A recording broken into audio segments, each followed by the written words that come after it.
수 이제 지겨워 너무 지루해 매일 반복된 사과 You're making it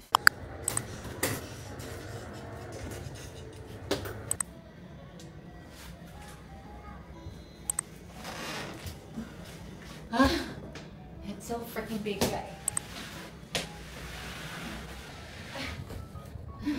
Hi guys, good afternoon. It's already August 19, 3:27 p.m. Hapon na. Today is actually a big day, guys. My split type aircon finally arrived. Grabe, after 1 year of living here, ngayon lang ako magkaka-aircon. I'm so happy, guys. Grabe, ang tagal ko nang pinangarap ang magkaroon ng split type aircon sa living room ko. Kasi, pag may bisita ko, pinapagana ko lang yung dalawang aircon ko sa kwarto para lang lumamig yung living room. Pero now, girl! And, eto na siya, guys. Nasa likuran ko na siya. And, i-unbox natin siya. Tagal ko nang nasa add to cart yung mga split type aircon. Pero now, guys, andito na siya! Yoo-hoo! Perfect i-unbox to kasi wala yung mga dogs ko, walang makukulit, and makakapag-concentrate ako sa pag-unbox na itong aking split type aircon. And sobrang bigat niya, guys. Papakita ko yung clip kung paano ko siya dinala dito at binuhat. So, opo, ako lang po mag-isa. So, as a strong, independent woman, kailangan natin matuto. Look at my view! Guys! Finally! Ito na siya!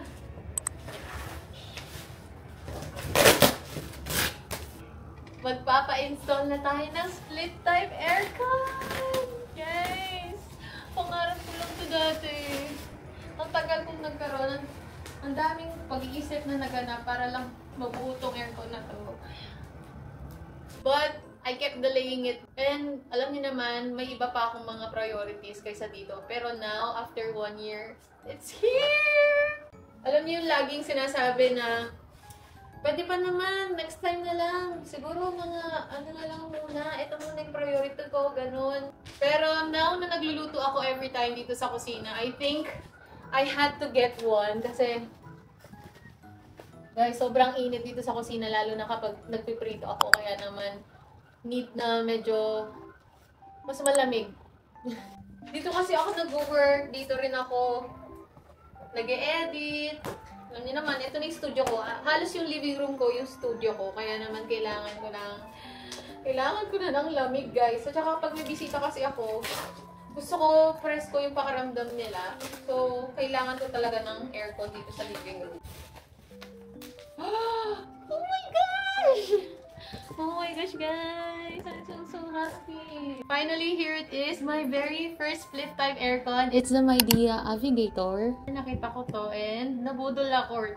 Grabe, tagal ko na itong pinapangarap talaga, guys. Magkaroon ng split type aircon dito. So, let's unbox it!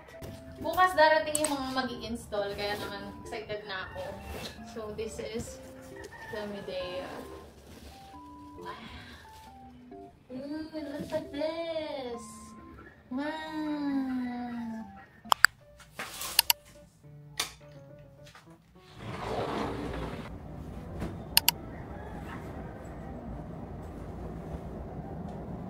Hi guys! Good morning! Today is installation day. It's the next day, I think. What date is it today? So,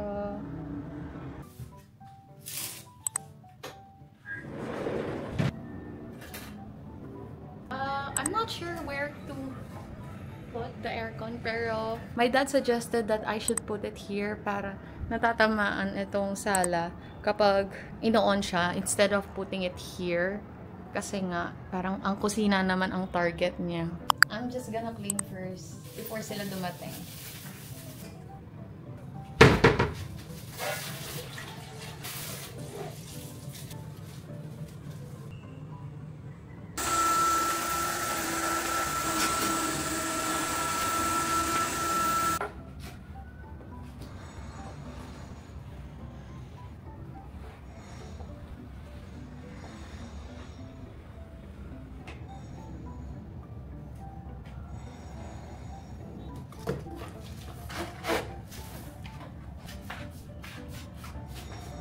I just cleaned up a little bit para medyo presentable. Pero, antayin ka na lang sila. It's already 9:15.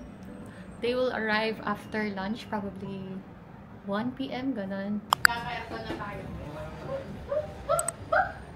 Order ako ng food kasi dito kami kakain. Frankie's. Oh, don't be busy. Be productive. Ah! Be productive. Okay. Yo, boss, yo. Thank you, Lord. KM. First Installation. Pero mandito ako yung luwas, ha?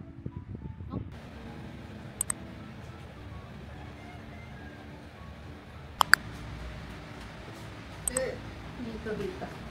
Kasi tinanong nila, saan galing yung ref? Kasi,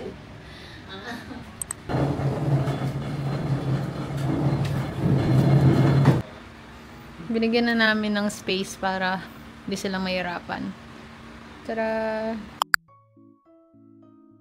So, dumating na yung magi-install and pina-install ko siya sa authorized center ng MyDia. And, tinanong ko din if pwede siya dun sa tinuturo ko kanina na lugar. Pero, yung pwedeng place lang daw niya for installation is yung sa tapat ng kusina. Ayun, inantay lang namin matapos. Almost 2 hours din yung paggawa nila and pag-install. Lahat ginawa nila from copper tubing to insulation and tinakpan din nila para mas aesthetic. Hindi talaga siya DIY, guys. Kaya if ever magpapakapit ka, let the pros do it. Kasi, guys, ang dami nilang ginawa.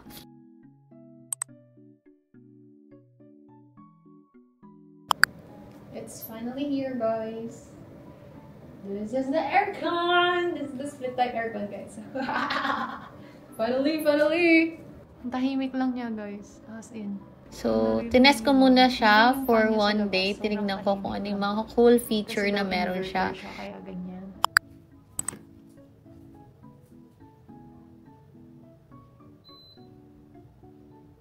Grabe guys, na-amaze ako dito. In less than 5 minutes, naramdaman ko agad yung lamig ng aircon ko. Meron kasi siyang cool flash feature. And hindi lang siya mabilis, guys. May turbojet engine system siya for higher efficiency. And meron siyang larger air volume. At mas malayo yung abot niya. Tapos, ang wide ng swing angle niya. Sakop talaga yung buong living room ko and also yung kitchen area ko. So, the next day, nag-try ulit akong mag-aircon dito sa living room. And guys, one thing I also love about this unit or this aircon is may plus-minus 0.3 degrees Celsius temperature control siya. Wala na yung biglang sobrang lamig, tapos maya-maya, iinit. Laging sakto lang yung lamig niya, guys. Perfect for days na nag-edit ako or may meetings ako. I'm connecting yung guys, the aircon sa aking device para kahit wala ako dito, I can just turn it on. Diba? Ang galing. Galing nun ng mga aircon ngayon. Yan. Oh my God, it's connected. Ooh, ang galing. Ooh. Another cool feature na gustong-gusto ko dito sa MyDia Navigator is yung EcoMaster AI niya. It adjusts every 30 seconds based sa room temperature, sa weather, or kung paano ko talaga siya gamitin. Super efficient niya, guys. And it can save up to 40% ng kuryente. Imagine that. 'Di ba? As a solo living girly, ito talaga yung mga gusto kong ini-invest. And meron siyang Prime Guard, guys. As in, 6 layers of protection against rust, dirt, o kaya naman yung mga acidic air. Perfect dito sa city living, lalo na dito sa Metro Manila. Plus, meron pa siyang auto-dedusting feature. And umiikot pabaligtad yung fan to clean itself. So, mas tatagal yung AC. Mas less maintenance ba? Tsaka sulit siya sa investment in case na gusto nyo talagang mag-invest ng aircon and split type aircon. Alam nyo dati, sobrang dali kong pagpawisan dito. Halatang-halata naman sa mga cooking videos ko tsaka mga baking videos ko. Kasi guys, pinagpapawisan ako.